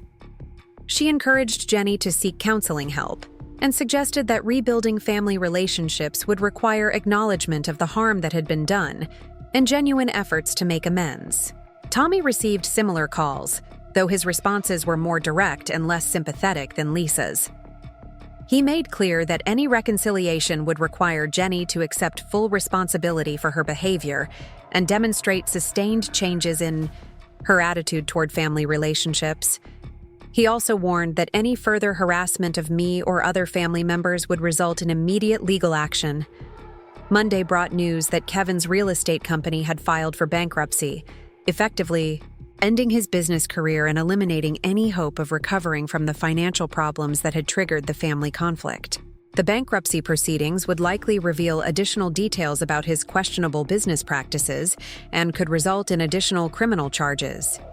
The collapse of Kevin's business empire provided a stark illustration of the consequences of the ethical shortcuts that had characterized his approach to professional relationships. Clients who had trusted him with major investments had lost substantial sums, and several former business partners were pursuing civil litigation to recover damages from their associations with him. Jenny's situation was becoming increasingly desperate as she faced the prospect of losing her home, her social status, and potentially her husband if Kevin received a significant prison sentence. The lifestyle she had worked so hard to maintain was crumbling around her, leaving her with few options and diminishing resources. Wednesday afternoon brought an unexpected visitor to my house. Dr. Elizabeth Murray, a psychiatrist who specialized in family therapy and crisis intervention, appeared at my door explaining that Jenny had retained her services to facilitate a family reconciliation process. Dr. Murray requested an opportunity to discuss the possibility of mediated conversations that might help heal the damaged relationships. The proposal was professionally presented and appeared to be motivated by legitimate therapeutic goals rather than continued manipulation. Dr. Murray had reviewed the court records and understood the nature of the conflicts that had occurred, but she believed that structured intervention might help the family move beyond the cycle of accusations and retaliation. I agreed to consider the mediation proposal, but insisted on consulting with Margaret Foster before making any commitments. Family therapy could be beneficial if all parties participated in good faith, but it could also provide Jenny with new opportunities to gather information or create favorable impressions for future legal actions. Margaret Foster was skeptical about the mediation proposal, noting that Jenny's history of manipulation made genuine therapeutic engagement unlikely. However, she acknowledged that controlled interaction under professional supervision might be safer than the unstructured contacts that were currently occurring through Tommy and Lisa. After careful consideration, I agreed to participate in one exploratory session with Dr. Murray, with specific conditions designed to protect my interests and ensure productive dialogue. The session would focus on communication patterns and relationship repair, rather than revisiting the guardianship dispute or related legal issues. The mediation session was scheduled for the following week at Dr. Murray's office, with attendance limited to Jenny, myself, and the therapist. Tommy and Lisa would not participate initially, allowing us to address the core parent-child relationship without the complications of sibling dynamics. Friday brought a development that cast doubt on the wisdom of the mediation approach. Carol discovered that someone had been following her during her daily activities, including trips to the grocery store, the library, and her volunteer work at the hospital. The surveillance was conducted professionally enough to avoid direct confrontation, but obviously enough to be noticed and create anxiety. The harassment represented a significant escalation from the anonymous phone calls and minor vandalism that had occurred earlier in the conflict. Professional surveillance suggested either that Jenny had retained private investigators, or that Kevin's legal problems had attracted attention from people with more serious capabilities and intentions. Margaret Foster immediately contacted law enforcement about the surveillance, though the legal options for addressing such behavior were limited without direct evidence of criminal activity. She also recommended that Carol and I vary our routines and consider temporary security measures until the source and purpose of the surveillance could be determined. The weekend passed with heightened awareness of our surroundings and careful attention to any signs of continued monitoring. The stress of living under potential surveillance was exhausting and created exactly the kind of psychological pressure that might be intended to encourage concessions or compromises.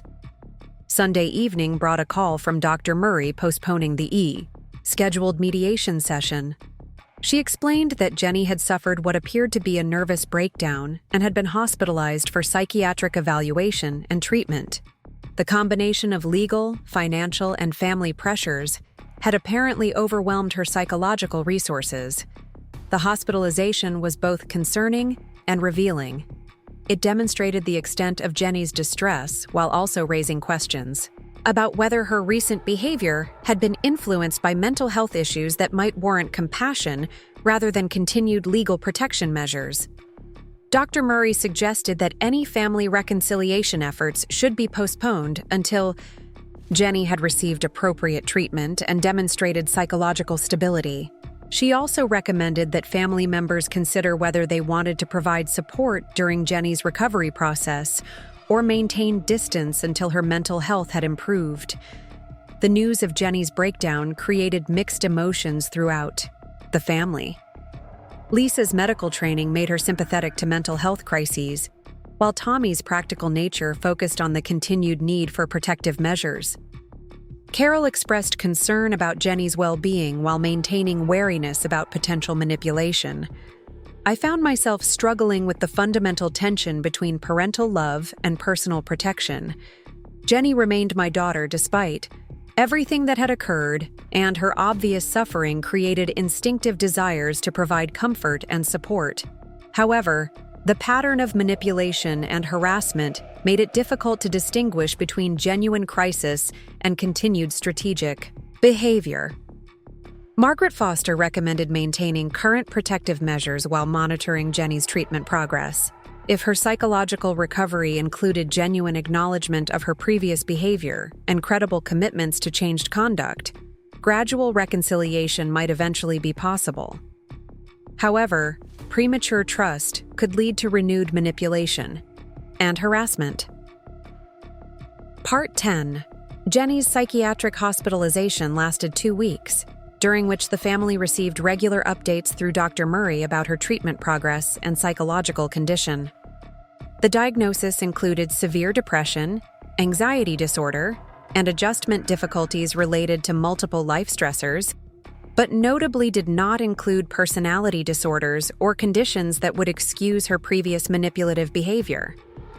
During the hospitalization period, the surveillance of Carol ceased completely, supporting the theory that Jenny had been responsible for the harassment either directly or through hired investigators. The immediate relief from that pressure allowed us to resume normal activities while maintaining reasonable security precautions. Kevin's legal situation continued to deteriorate during Jenny's absence from family affairs. Additional fraud charges were filed based on evidence discovered during the bankruptcy proceedings, and prosecutors indicated that plea negotiations would require substantial prison time given the scope of his criminal activity. The cascade of legal and financial consequences had apparently triggered Kevin's decision to cooperate with law enforcement investigations, potentially implicating other individuals who had been involved in his questionable business dealings.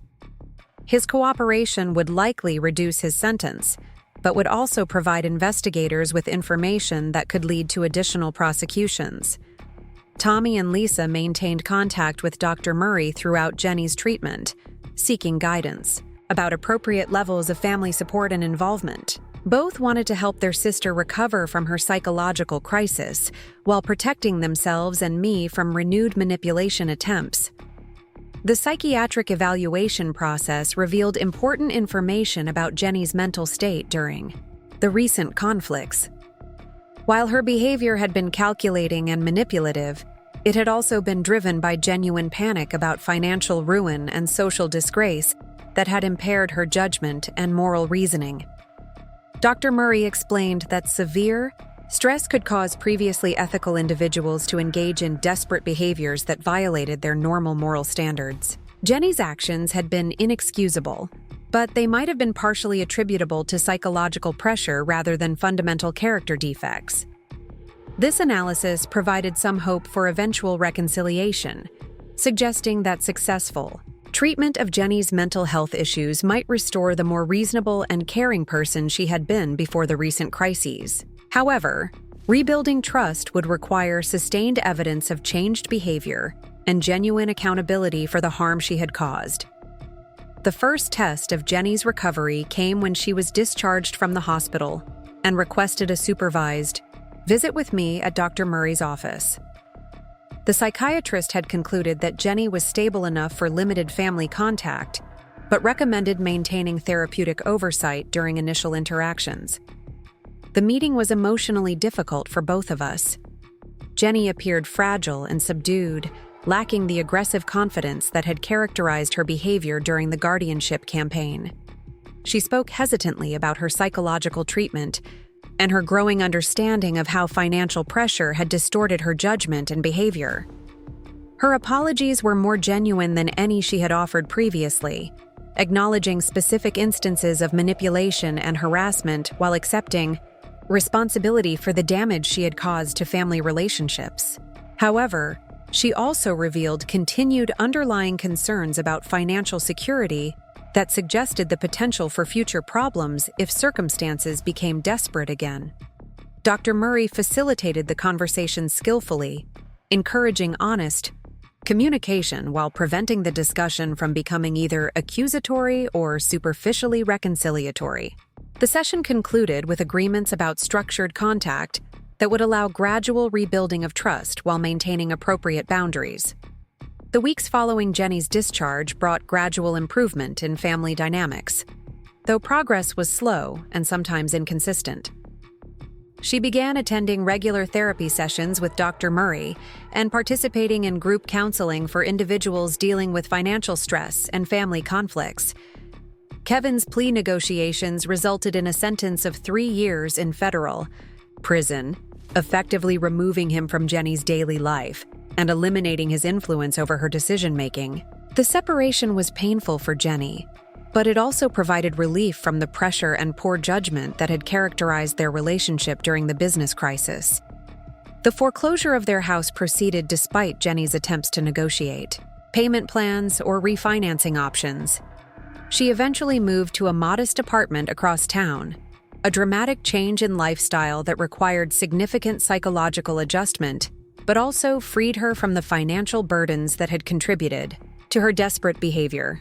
Employment became a necessity for Jenny, who had not worked outside the home for several years while focusing on social activities and supporting Kevin's business ventures. The process of finding work suitable to her skills and experience was humbling but ultimately beneficial for her self-esteem and independence. Lisa provided the most consistent support during Jenny's recovery period, offering practical assistance with housing and employment while maintaining clear boundaries about financial support and decision-making authority. Her medical background gave her insight into mental health recovery that proved valuable in navigating the complex dynamics of renewed relationship. Tommy's approach was more cautious, requiring sustained evidence of changed behavior before offering significant trust, or support. His protective instincts toward me remained strong, and he continued to monitor Jenny's actions for signs of manipulation or renewed attempts to gain inappropriate influence over family affairs. Carol's perspective on Jenny's recovery was complicated by her direct experience of harassment and her continuing concern about potential future targeting.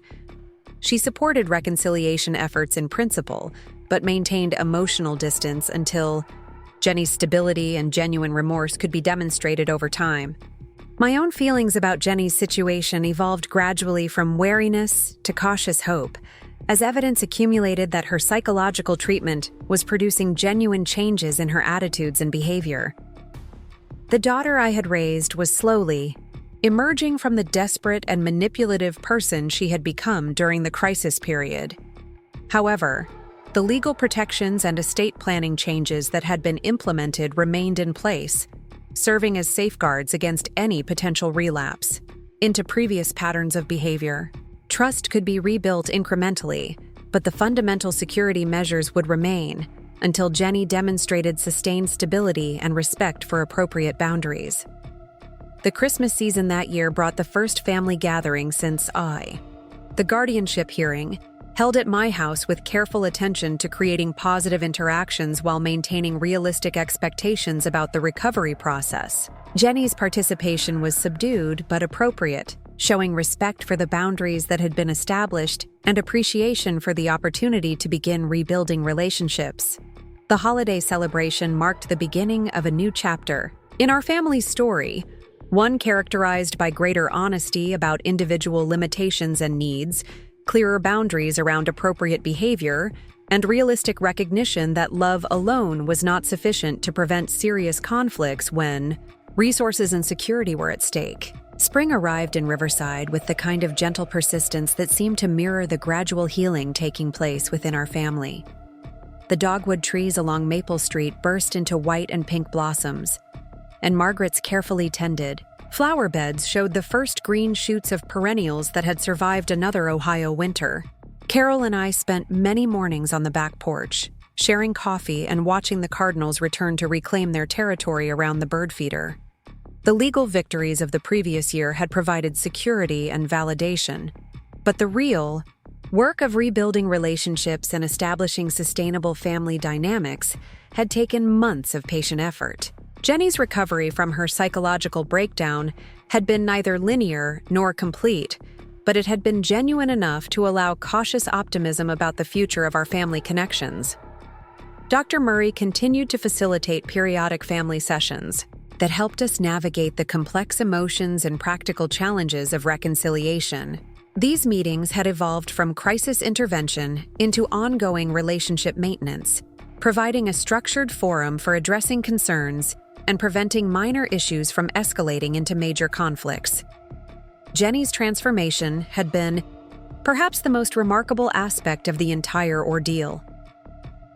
The desperate, manipulative woman who had orchestrated the guardianship campaign had gradually been replaced by someone who bore closer resemblance to the daughter I had raised decades earlier. Her new job as a customer service representative at a local insurance company provided both income and routine that seemed to stabilize her emotional state. The modest apartment she had moved to after losing the house in Willowbrook Estates represented a dramatic change in lifestyle, but one that had ultimately proved beneficial for her psychological well-being. Without the pressure of maintaining an expensive social image, Jenny had rediscovered interests and values that had been submerged during her years of financial anxiety and status competition. Kevin's imprisonment had initially been devastating for Jenny, but the separation had also freed her from the influence of someone whose judgment and ethics had consistently led them both into problematic situations. The divorce proceedings were proceeding amicably, with both parties recognizing that their marriage had been undermined by external pressures that had revealed fundamental incompatibilities. Tommy and Lisa had gradually resumed normal sibling relationships with Jenny, though both maintained awareness of the importance of appropriate boundaries and realistic expectations. Family gatherings now included open discussions about financial pressures, emotional needs, and individual limitations. that had been avoided during the years when we all pretended that family loyalty could overcome any challenge. Carol's integration into our family had proceeded smoothly once the crisis atmosphere had dissipated, and Jenny's hostility had been replaced by grudging acceptance and eventually genuine appreciation. Carol's grace during the most difficult periods had earned respect from everyone, and her positive influence on my life was undeniable to even the most skeptical observers. The community response to our family's public struggles had been overwhelmingly supportive, with neighbors, former colleagues, and fellow volunteers expressing admiration for my willingness to stand up for my independence and for my eventual compassion toward Jenny during her recovery. The experience had strengthened community connections and created new friendships based on shared understanding of family challenges. Margaret Foster had become more than just my attorney during the legal proceedings. She had evolved into a trusted advisor whose insights about family dynamics and protective planning had proved invaluable. The estate planning documents we had created remained in effect, providing security while incorporating provisions for modified distributions if family circumstances continued to improve. The financial costs of the legal battle had been substantial, but manageable, given the assets that were being protected and the importance of maintaining independence. More significantly, the process had demonstrated that resources spent on appropriate professional assistance were far preferable to the alternative of losing autonomy to family members whose motivations were questionable. 1 year after the guardianship hearing, Judge Williams's decision remained a source of validation and protection. The detailed findings about Jenny's motivations and tactics had created legal precedents that would make any future challenges extremely difficult, while the warnings about harassment and manipulation had established clear boundaries for acceptable behavior. The anniversary of that legal victory prompted reflection on the broader lessons learned through our family crisis. The experience had taught me that respect must be earned continuously rather than assumed based on historical relationships, that family bonds could survive serious conflicts if underlying love and commitment remained intact, and that professional assistance was essential when emotional stakes made objective judgment difficult. Perhaps most importantly, the ordeal had demonstrated that age alone did not disqualify someone from making important decisions about their own life. The stereotype of declining elderly individuals requiring family supervision had been thoroughly debunked in our case, replaced by recognition that competent adults deserved autonomy regardless of their age or family relationships. The lessons had broader applications beyond our immediate situation. Throughout the community, other families had begun more honest conversations about inheritance expectations, elder care responsibilities, and the importance of maintaining individual dignity during life transitions. Several friends had sought advice about implementing protective measures before crisis situations developed. The writing workshop I had restarted at the Senior Center had become a forum for sharing experiences about family dynamics and aging challenges. Participants regularly discussed strategies for maintaining independence, techniques for recognizing manipulation, and resources for legal protection when family conflicts arose. The sessions provided both practical guidance and emotional support for people facing similar challenges. My volunteer work at the community center had expanded to include informal counseling for individuals dealing with family pressure or exploitation. The experience gained through my own legal battle had created expertise that proved valuable in helping others navigate similar situations, turning a personal crisis into a resource for community benefit. Carol's influence on these activities had been consistently positive, providing perspective from someone who had observed family conflicts from an outside viewpoint while contributing insights gained through her own experience of widowhood and relationship rebuilding. Her presence had enriched not just my personal life, but my community involvement as well.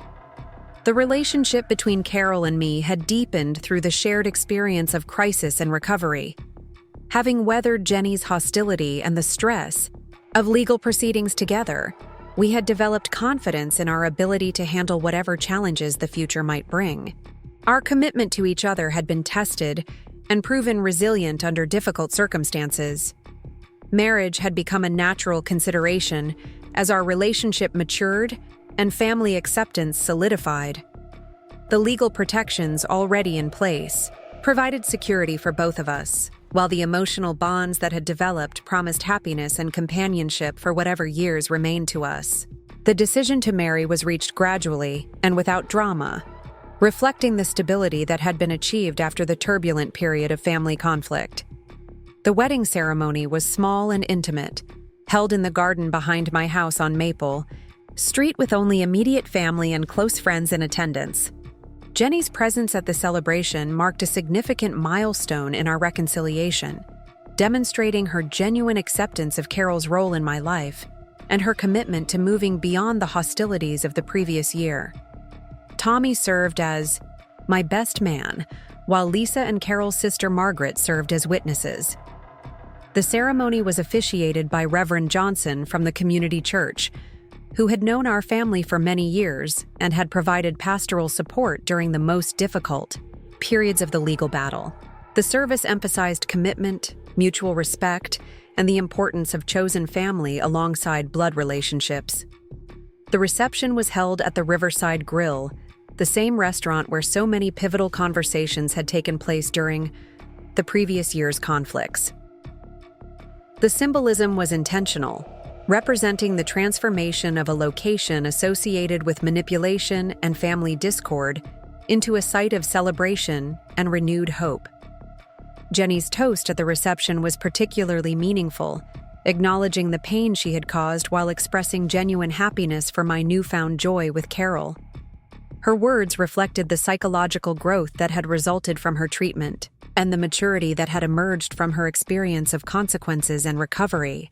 The months following the wedding brought a sense of completion and new beginning that seemed to close the chapter on family crisis while opening possibilities for positive relationships and shared experiences.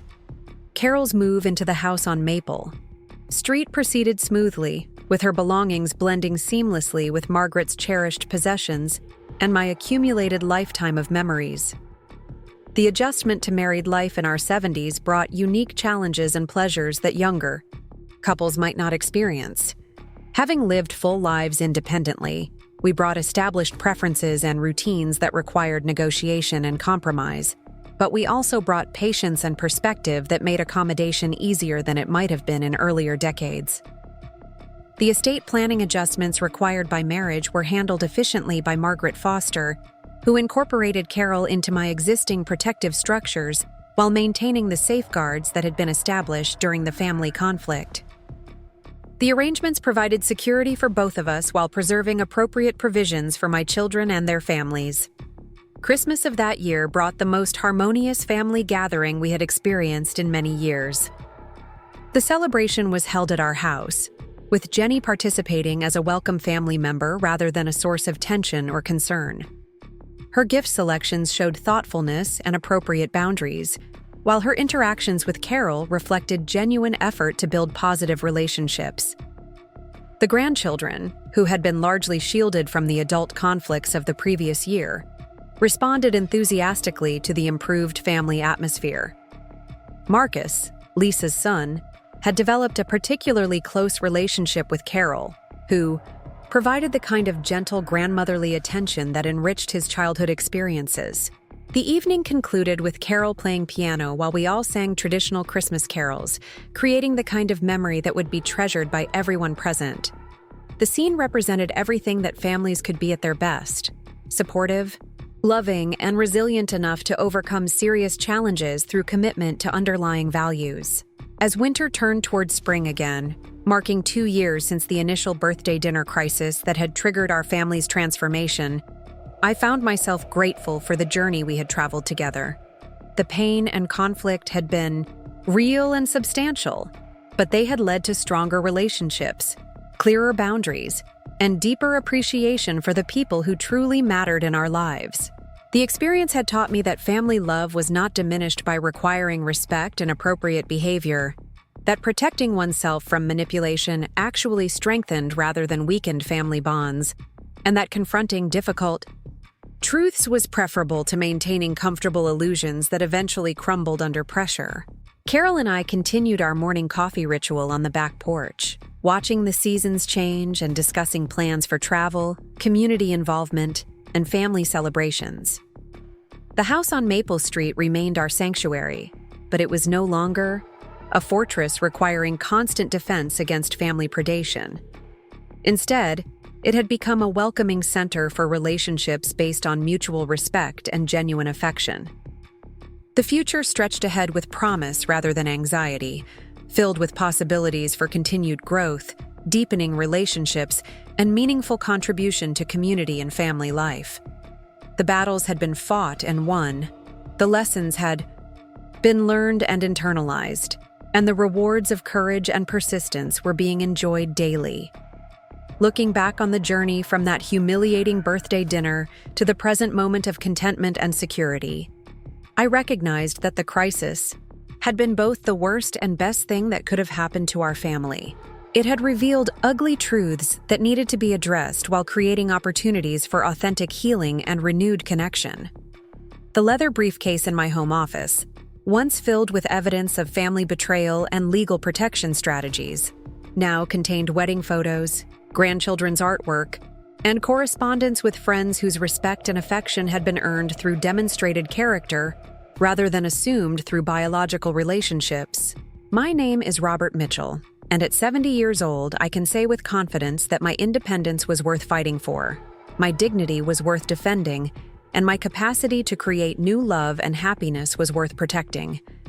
The family that emerged from our crisis was smaller but stronger, more honest but more loving and more resilient, because it was built on choice rather than obligation. The story that began with a daughter's betrayal at my own birthday celebration had evolved into a narrative of empowerment, recovery, and renewal that exceeded my most optimistic expectations. Sometimes the most difficult challenges lead to the most meaningful victories, and sometimes the end of one chapter creates space for the most beautiful beginning of another. Up next, you've got 2 more standout stories right on your screen. If this one hit the mark, you won't want to pass these up. Just click and check them out.